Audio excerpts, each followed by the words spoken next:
Advanced accountancy paper 3 जो आहे त्याच्यामध्ये आपल्याला जे पहिलं युनिट आहे त्या पहिल्या युनिटचं नाव आहे element of cost and cost sheet. ठीक आहे, तर या युनिटमध्ये आपल्याला जे कॉस्ट म्हणजे खर्चाचे जे घटक आहेत ते पाहायचे आणि कॉस्ट शीट कशी तयार करायची त्या संबंधीची माहिती घ्यायची आहे. तर आता हे जे युनिट आहे ते कॉस्ट अकाउंटशी संबंधित आहे, म्हणजे कॉस्टिंग करण्याशी संबंधित आहे. ज्यावेळी एखादं मॅन्युफॅक्चरिंग युनिट असतं त्यावेळी ते वस्तू उत्पादित करत असताना किंवा वस्तूंची विक्री करत असताना कोणत्या प्रकारचे खर्च येतात आणि त्याचं विवरण किंवा डिटेल्ड पर्टिक्युलर्स हे कॉस्ट अकाउंटिंगमध्ये केले जातात, जेणेकरून त्या खर्चावर नियंत्रण ठेवता येईल. म्हणजे वस्तू उत्पादनाच्या किंवा विक्रीच्या प्रत्येक स्टेपमध्ये प्रत्येक प्रोसेसमध्ये किती कॉस्ट वाढते त्या कॉस्टचं ॲनालिसिस हे कॉस्ट अकाउंटिंगमध्ये केलं जातं आणि त्यानंतर मग कॉस्टशी संबंधित निर्णय घेणं संस्थेला सोपं जातं आणि त्यासाठी कॉस्ट अकाउंट किंवा कॉस्ट शीट असते. तर आपल्याला या युनिटमध्ये जे पाहायचं आहे ते म्हणजे एलिमेंट्स ऑफ कॉस्ट आणि कॉस्ट शीट. आता प्रत्येक कंपनी फायनल अकाउंट तयार करते, म्हणजे प्रॉफिट अँड लॉस अकाउंट आणि बॅलन्स शीट तयार करते, परंतु त्या बॅलन्स शीटमध्ये किंवा प्रॉफिट अँड लॉस अकाउंटमध्ये डिटेल्ड इन्फॉर्मेशन नसते खर्चाची संबंधित. Okay, step by step information नसते, प्रत्येक स्टेपमध्ये किती खर्च होतो त्या संबंधीची माहिती नसते आणि त्याच्यामुळं आपल्याला समजत नाही की कोणत्या ॲक्टिव्हिटीवर नक्की किती खर्च होतोय आणि तो जास्त होते का कमी होते. हे जर समजलं नाही तर एखादी ॲक्टिव्हिटी अशी असते की ती जास्त पैसे त्याच्यावर खर्च करावे लागतात किंवा केले जातात आणि त्याच्यामुळं ऑर्गनायझेशनला लॉस होण्याची शक्यता असते.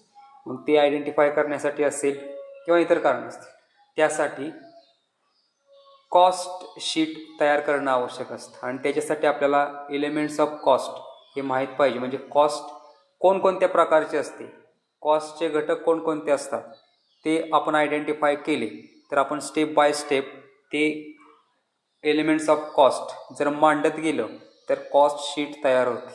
ठीक आहे, तर आपल्याला आता जे पाहायचं आहे पहिला जो मुद्दा आहे तो म्हणजे एलिमेंट्स ऑफ कॉस्ट. कॉस्ट कोणकोणत्या पद्धतीची असते. तर आपल्याला पहिल्यापासून माहीत आहे की साधारणपणे डायरेक्ट एक्सपेन्सेस आणि इनडायरेक्ट एक्सपेन्सेस. तर कॉस्ट म्हणजे खर्च 2 प्रकारचा असतो, डायरेक्ट आणि इनडायरेक्ट.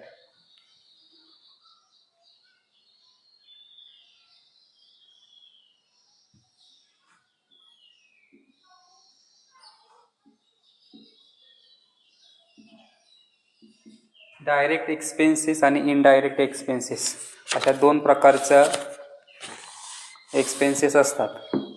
द डायरेक्ट एक्सपेन्सेसमध्ये पुन्हा 3 प्रकार पडतात. मटेरियल,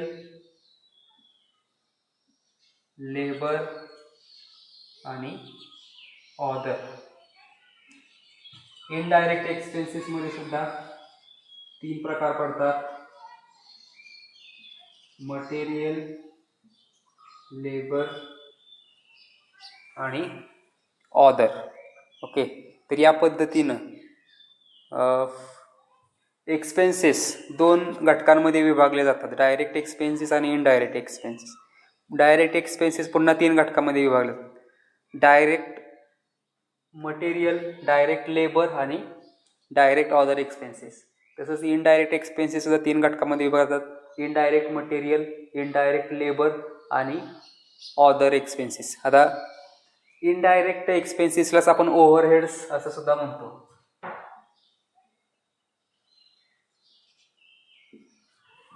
ठीक आहे, आता बघा डायरेक्ट एक्सपेन्सेस म्हणजे काय आहे. प्रत्यक्षात येणारा खर्च, वस्तू उत्पादनासाठी प्रत्यक्ष लागणाऱ्या गोष्टींचा समावेश हा डायरेक्ट एक्सपेन्सेसमध्ये होतो. ठीक आहे, एखादी वस्तू उत्पादित करायची असेल तर त्याला कोणकोणते घटक लागतात डायरेक्ट. तर पहिल्यांदा लागतं रॉ मटेरियल, म्हणजे वस्तू उत्पादित करत असताना ते कच्चा माल असणं आवश्यक असतं, त्याच्यावर प्रक्रिया करूनच आपण ती वस्तू उत्पादित करू शकतो. मग तो जो माल आहे ज्याच्या साह्याने आपण वस्तू तयार करतो त्यालाच म्हटलं जातं डायरेक्ट मटेरियल. डायरेक्ट मटेरियल कशाला म्हणायचं, ते वस्तूमध्ये दिसतं, प्रत्यक्षामध्ये आपण आयडेंटिफाय करू शकतो, दृश्य डोळ्यांना आपल्याला दिसतं. समजा फर्निचर तयार करायचं असेल आणि फर्निचर ही एक वस्तू आहे, तर फर्निचरमध्ये लाकूड हे दिसतं प्रत्यक्षामध्ये, त्यामुळे लाकूड हे डायरेक्ट मटेरियल आहे. किंवा अशी कोणतीही वस्तू असू द्या जी आपल्याला आपण आयडेंटिफाय करू शकतो त्या वस्तूमध्ये, असा कोणताही घटक असू द्या त्याला रॉ मटेरियल किंवा त्याला आपण डायरेक्ट मटेरियल असं म्हणतो. ठीक आहे. त्यानंतर आहे डायरेक्ट लेबर.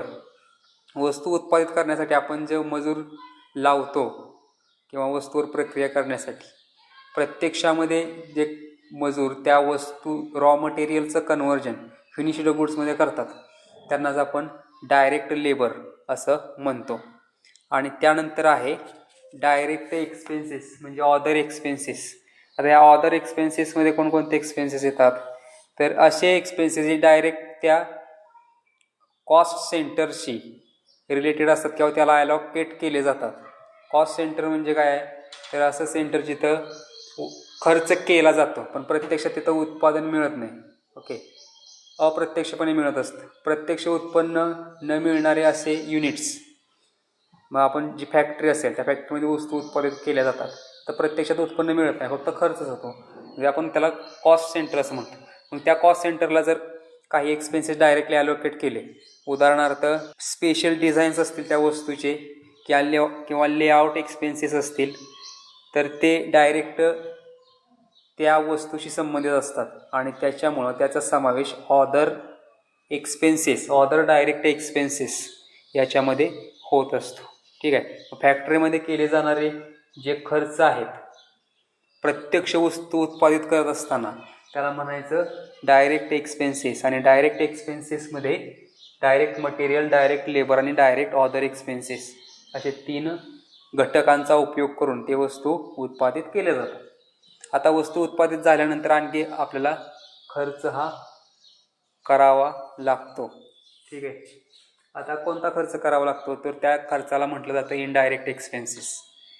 तर इनडायरेक्ट एक्सपेन्सेस हे डायरेक्टली ॲलोकेट केले जात नाहीत त्या वस्तू उत्पादित करण्यासाठी, तर ते इनडायरेक्ट ते खर्च होत असतात. मग असे कोणते खर्च आहेत जे इनडायरेक्ट खर्च होतात, तर त्याच्यामध्ये मटेरियल एक्सपेन्सेस असतात इनडायरेक्टचे, इनडायरेक्ट लेबर्स असतात आणि इनडायरेक्ट ऑदर एक्सपेन्सेस असतात. तर इनडायरेक्ट मटेरियल कसं लागतं, डायरेक्ट वस्तूला एखादं मटेरियल लागत असेल तर त्याला आपण डायरेक्ट मटेरियल म्हणतो. पण अप्रत्यक्षपणे काही वस्तू लागतात. उदाहरणार्थ समजा फॅक्टरी असेल तर त्या फॅक्टरीची एखाद्या भिंत कमजोर झाली असेल तर त्या भिंतीला प्लास्टर करायचं असेल तर वाळू सिमेंट लागेल. ती जी मटेरियल आहे ती काय आहे, इनडायरेक्ट मटेरियल आहे. समजा मशिनरी आहे, मशिनरीला ग्रीस लागते ती चांगली चालण्यासाठी, तर ती जी वस्तू आहे ती कसली वस्तू आहे, तरी मटेरियलच आहे ते, पण त्या डायरेक्ट वस्तूशी संबंधित नाही आहे. ते वस्तूमध्ये आयडेंटिफाय आपण करू शकत नाही वस्तू उत्पादित झाल्यानंतर, पण ते स्मूथ वर्किंगसाठी त्या वस्तू आवश्यक असतात. ओके, आणि त्यावेळी त्याला इनडायरेक्ट मटेरियल असं म्हटलं जातं. इनडायरेक्ट मटेरियल म्हणजे कसं मटेरियल आहे जे त्या कॉस्ट सेंटरला डायरेक्ट ॲलोकेट केलं जात नाही, पण अशा काही वस्तू असतात ज्या इनडायरेक्टली लागतात चांगलं वर्किंग सुरू राहण्यासाठी.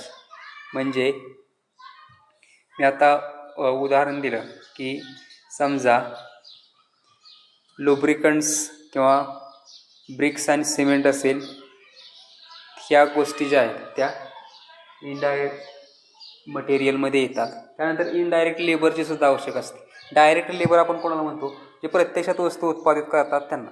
इनडायरेक्ट लेबर कोणाला म्हणायचं, जे प्रत्यक्ष वस्तू उत्पादनात भाग घेत नाहीत पण त्यांची आवश्यकता असते.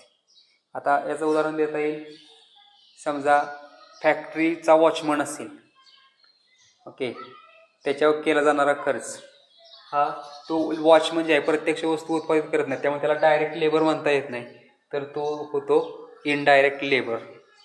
ठीक आहे.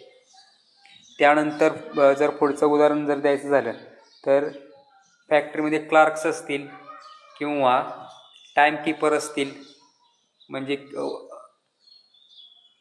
लेबर्स येतात आणि जातात त्याचं नोंदणी करणारा असेल, हे जे व्यक्ती आहेत त्या व्यक्तींचा समावेश इनडायरेक्ट लेबरमध्ये होतो.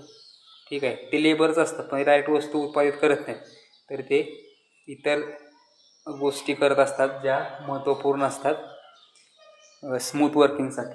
त्यामुळे त्यांचा समावेश इनडायरेक्ट लेबरमध्ये होतो. आणि त्यानंतर इनडायरेक्ट ऑदर एक्सपेन्सेस. ऑदर एक्सपेन्सेसमध्ये अनेक प्रकारचे एक्सपेन्सेस हे असतात. उदाहरणार्थ ॲडमिनिस्ट्रेटिव्ह एक्सपेन्सेस. समजा ऑफिस असेल, ऑफिसची बिल्डिंग असेल, ऑफिसमध्ये काम करणारे लोक असतील, जे सॅलरीड पर्सन आपण त्यांना म्हणतो, ते ॲडमिनिस्ट्रेटिव्ह एक्सपेन्सेस किंवा त्याला ॲडमिनिस्ट्रेटिव्ह ओव्हरहेड्स असं म्हटलं जातं. किंवा फॅक्टरी ओव्हरहेड्स असतात, म्हणजे फॅक्टरीचा इन्शुरन्स उतरवला असेल किंवा बिल्डिंग आणि मशिनरीज असतील त्याच्यावर येणारा खर्च असेल, ते सर्व फॅक्टरी ओव्हरहेड्समध्ये जातं. त्यानंतर असतं सेलिंग अँड डिस्ट्रीब्युशन एक्सपेन्सेस. मग त्याच्यामध्ये वस्तू उत्पादित झाल्यानंतर त्या वस्तू विकण्यासाठी आलेला खर्च असेल तो इनडायरेक्ट एक्सपेन्सेस असतो. ठीक आहे. मग त्याला आपण काय म्हणतो, सेलिंग अँड डिस्ट्रीब्युशन एक्सपेन्सेस. त्याचाही समावेश कशात होतो, इनडायरेक्ट एक्सपेन्सेसमध्ये होतो. म्हणजे इनडायरेक्ट एक्सपेन्सेस जे आहेत ते 3 प्रकारचे असतात.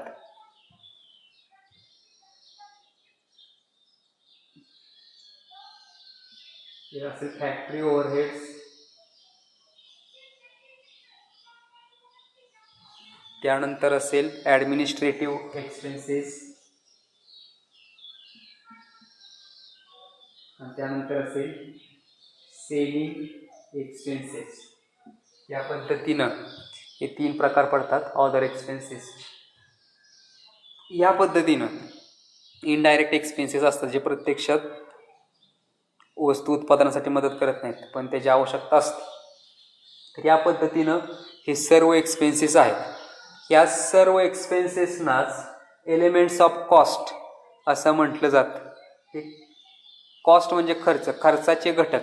कोणकोणत्या प्रकारचा खर्च होतो, डायरेक्ट खर्च होतो, इनडायरेक्ट खर्च होतो. डायरेक्टमध्ये कोणकोणत्या प्रकारचा खर्च होतो, डायरेक्ट मटेरियल आहे, डायरेक्ट लेबर आहे आणि डायरेक्ट ऑदर एक्सपेन्सेस आहेत. तसंच इनडायरेक्ट एक्सपेन्सेसमध्ये सुद्धा तेच 3 प्रकार पडतात.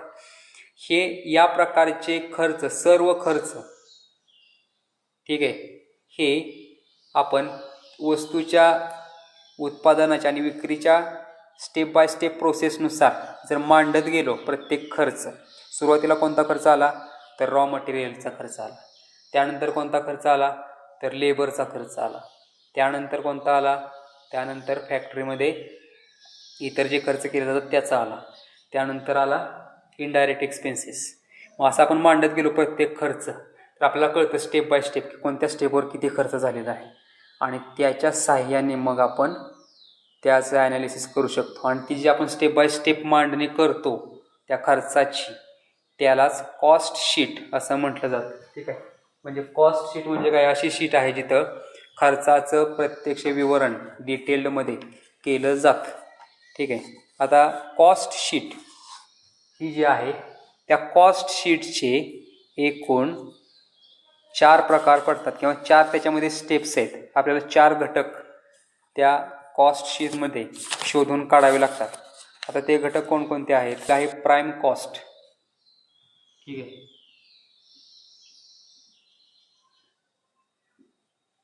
त्यानंतर आहे फॅक्टरी कॉस्ट,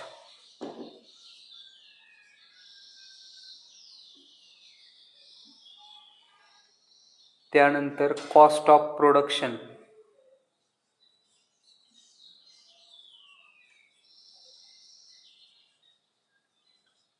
आणि शेवटचं आहे total cost.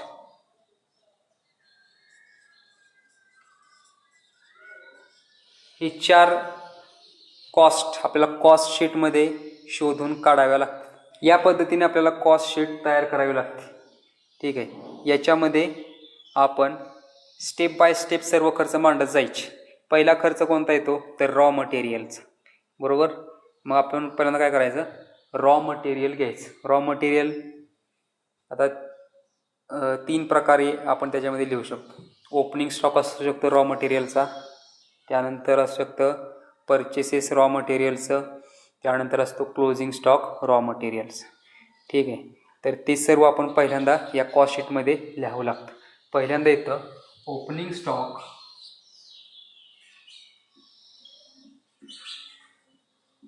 Of raw material. पहिल्यांदा ओपनिंग स्टॉक रॉ मटेरियलचा घेतला जातो.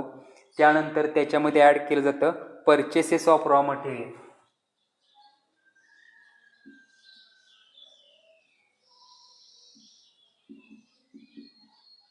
रॉ मटेरियल जे परचेस केलं असेल ते त्याच्यामध्ये ॲड करायचं आणि त्या रॉ मटेरियल परचेस करत असताना जो खर्च आला असेल तो सुद्धा परचेसेस ऑफ रॉ मटेरियलमध्येच घ्यायचा. म्हणजे कच्चा माल खरेदी करत असताना तो कच्चा माल आणण्याचा खर्च, ज्याला आपण कॅरेज म्हणतो, किंवा काही कर दिला असेल तो कर असेल तो रॉ मटेरियलच्या खर्चामध्येच ॲड होतो. आणि त्याच्यामुळे ते सर्व खर्च म्हणजे कॅरेज और octroi on purchase of raw material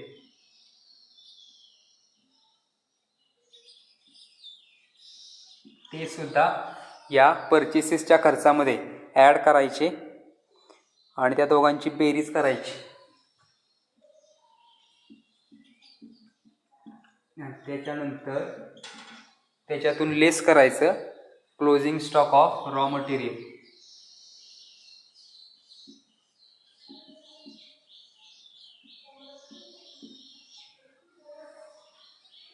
त्यानंतर scrap value of raw material हे सुद्धा वजा करायचं.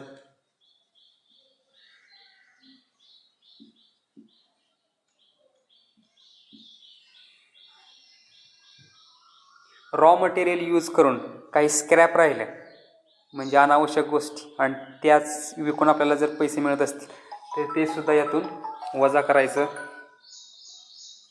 हॅलो, 2 मिनिटं फोन करतो लेक्चरमध्ये.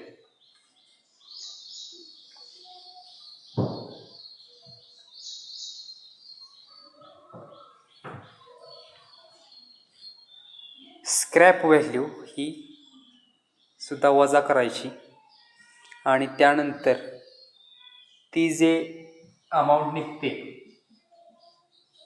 त्याला आपण म्हणतो मटेरियल कन्झ्युम्ड किंवा मटेरियल जे यूज झालं असेल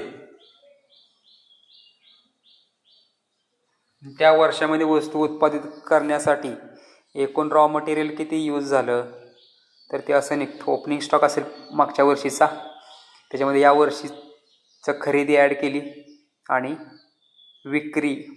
क्लोजिंग स्टॉक राहिलेला रॉ मटेरियल त्यातून वजा केला. मग जी अमाऊंट राहील ती कोणती अमाऊंट असेल ती असेल की यावर्षी एकूण किती आपण रॉ मटेरियल यूज केलं त्यालाच आपण म्हणतो मटेरियल कन्झ्युम्ड.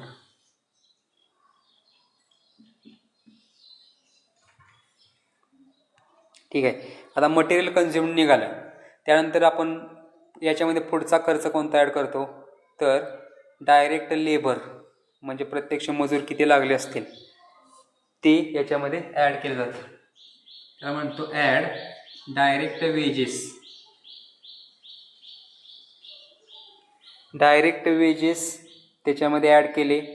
त्यानंतर सर्व डायरेक्ट एक्सपेन्सेस ॲड केले. आपण मगाशी पाहिलं होतं एक्सपेन्सेसचे 2 प्रकार पडतात, डायरेक्ट एक्सपेन्सेस आणि इनडायरेक्ट एक्सपेन्सेस. आणि डायरेक्ट एक्सपेन्सेसमध्ये 3 प्रकार पडतात. डायरेक्ट मटेरियल म्हणजे मटेरियल कन्झ्युम्ड, त्यानंतर डायरेक्ट लेबर म्हणजे डायरेक्ट वेजेस आणि डायरेक्ट अदर एक्सपेन्सेस म्हणजे आपण इथं डायरेक्ट एक्सपेन्सेस असं लिहिलं. ठीक आहे. म्हणजे सर्व डायरेक्ट एक्सपेन्सेस ॲड केले मग आपली जे पहिली अमाऊंट निघते त्याला म्हणायचं प्राईम कॉस्ट.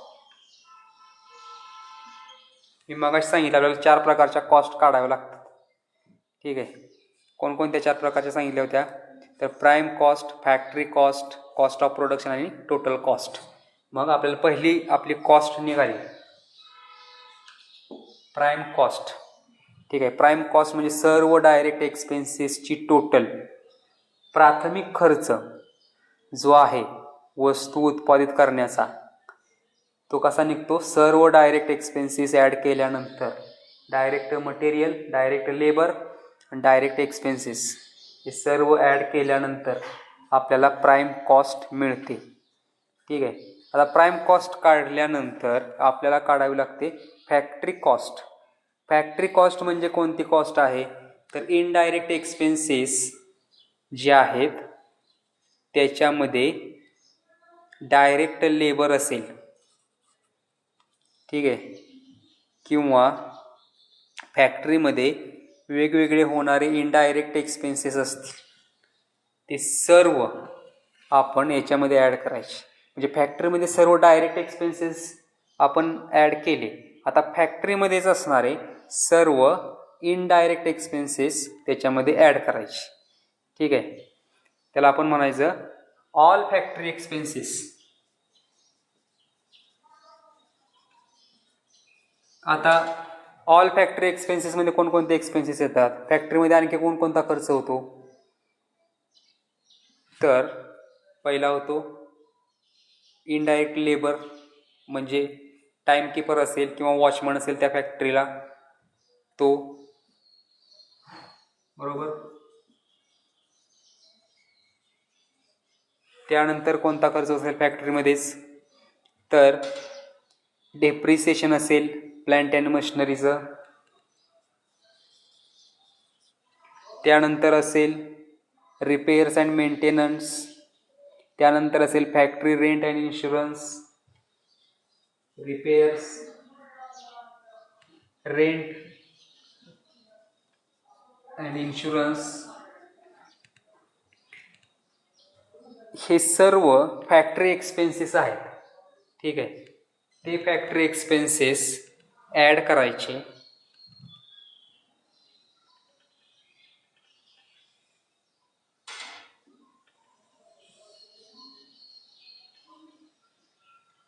आणि त्यानंतर आणखी एक महत्त्वाचा मुद्दा याच्यामध्ये ॲड करायचा तो आहे वर्क इन प्रोग्रेस, म्हणजे अर्ध प्रक्रिया केलेला माल. म्हणजे रॉ मटेरियल प्रक्रिया केली पण पूर्ण केली नाही, निम्मीच केली.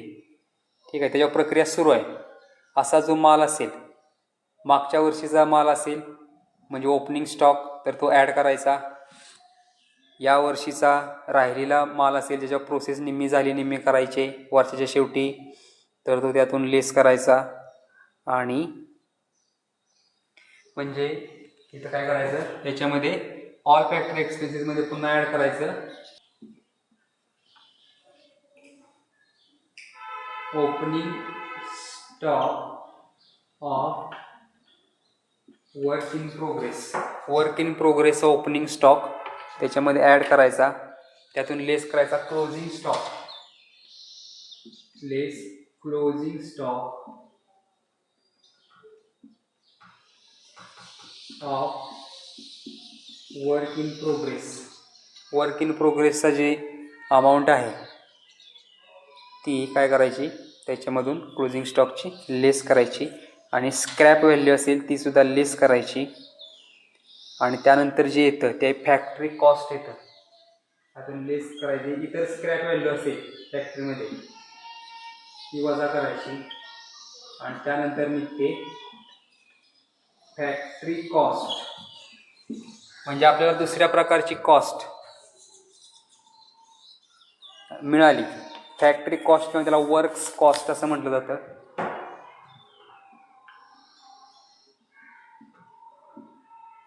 फॅक्टरी कॉस्ट आपली निघाली. दोन प्रकारच्या कॉस्ट आपण काढल्या.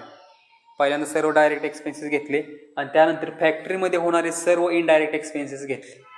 आणि वर्क इन प्रोग्रेस म्हणजे रॉ मटेरियलवर प्रक्रिया केली असेल निम्मीच, तर तो तसा माल हा त्याच्यामध्ये ओपनिंग स्टॉक ॲड केला, क्लोजिंग स्टॉक लेस केला. हा जो खर्च निघाला तो आहे फॅक्टरी कॉस्ट. म्हणजे फॅक्टरीमध्ये होणारे सर्व आपण खर्च घेतले. पहिल्यांदा डायरेक्ट घेतले त्याला प्राईम कॉस्ट म्हणायचं. त्यानंतर इनडायरेक्ट घेतले त्याला फॅक्टरी कॉस्ट म्हणायचं. टोटल इनडायरेक्ट आणि डायरेक्ट मिळून. त्यानंतर पुढं नेक्स्ट आपल्याला कॉस्ट ऑफ प्रोडक्शन काढायची. मग कॉस्ट ऑफ प्रोडक्शन काढायसाठी सर्व ऑफिस एक्सपेन्सेस हे त्याच्यामध्ये ॲड करायचे. Administrative expenses.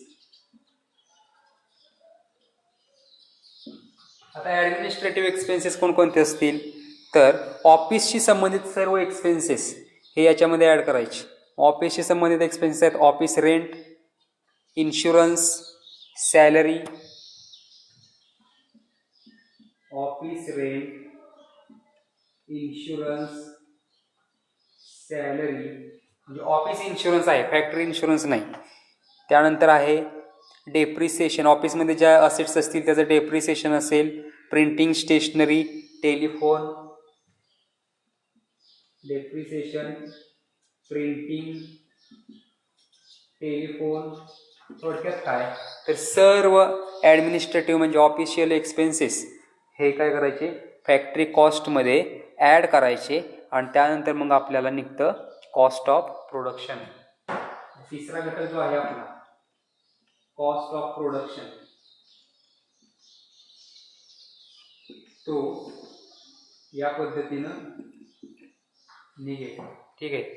आणि त्यानंतर मग आणखी याच्यामध्ये इतर खर्च ॲड केले. इतर खर्च कोणते राहिले मग इतर खर्च आहे सेलिंग अँड डिस्ट्रीब्युशन एक्सपेन्सेस, वस्तू विक्री करण्यासाठी आलेला खर्च.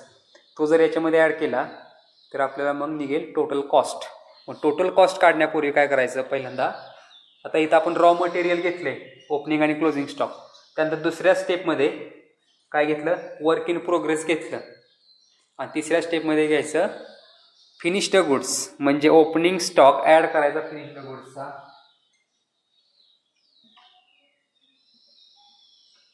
Opening stock of finished goods त्यातून लेस करायचा क्लोजिंग स्टॉक.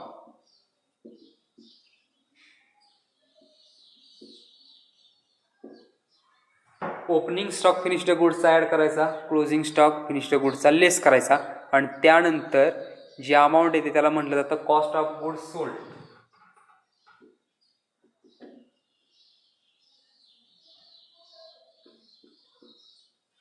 आणि याच्यामध्ये सर्व selling and distribution expenses add करायचे.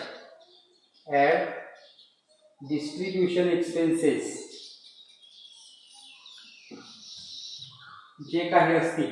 आता डिस्ट्रीब्युशन एक्सपेन्सेस कोणकोणते असू शकतात तर त्याच्यामध्ये आहे कॅरेज आउटवर्ड आहे, ॲडव्हर्टाइजमेंट आहे, सेल्समॅन सॅलरी आहे, बॅड डेट्स आहेत, डिलिव्हरी व्हॅन एक्सपेन्सेस आहेत. हे सर्व एक्सपेन्सेस डिस्ट्रीब्युशन एक्सपेन्सेस आहेत ते त्याच्यामध्ये ॲड करायचे आणि त्यानंतर जे निघते ते निघते टोटल कॉस्ट. चौथं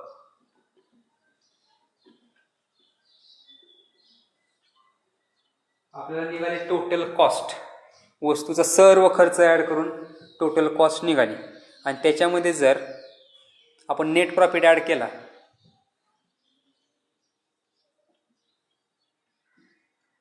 नेट प्रॉफिट ॲड केल्यावर काय मिळेल तर सेलची price sales price cost plus profit is equal to sales price बरोबर. पण आपण सर्व टोटल कॉस्ट घेतला त्याच्यामध्ये आपला प्रॉफिट असेल 10-15% तो ॲड केला तर आपल्याला सेल्सची प्राईस मिळेल. ओके. टोटल कॉस्टपर्यंत महत्त्वाचं आहे की वस्तूसाठी कोणकोणत्या स्टेपमध्ये किती किती खर्च आला हे आपण स्टेप बाय स्टेप लिहिलं, प्रत्येक खर्च लिहिला आणि त्याच्यानंतर मग आपल्याला टोटल कॉस्ट मिळाली. म्हणजे वस्तूवर खर्च केले जाणारे सर्व खर्च डायरेक्ट असतील किंवा इनडायरेक्ट असतील ते सर्व खर्च काय करायचे step by step procedure follow करून मांडून घ्यायचे आणि त्याच्यानंतर मग आपल्याला टोटल कॉस्ट मिळते. मग कोणत्या स्टेपमध्ये किती खर्च झाला, डायरेक्ट एक्सपेन्सेस किती आले, इनडायरेक्ट किती आले आणि त्याच्यामध्ये सुद्धा रॉ मटेरियल असेल किंवा इतर खर्च असेल तो किती आला याचं डिटेल्ड विवरण हे कॉस्ट शीटमध्ये आपल्याला मिळतं. ठीक आहे. तर याच्यावर आपण एक्झाम्पल जे आहे ते पुढच्या लेक्चरमध्ये पाहू.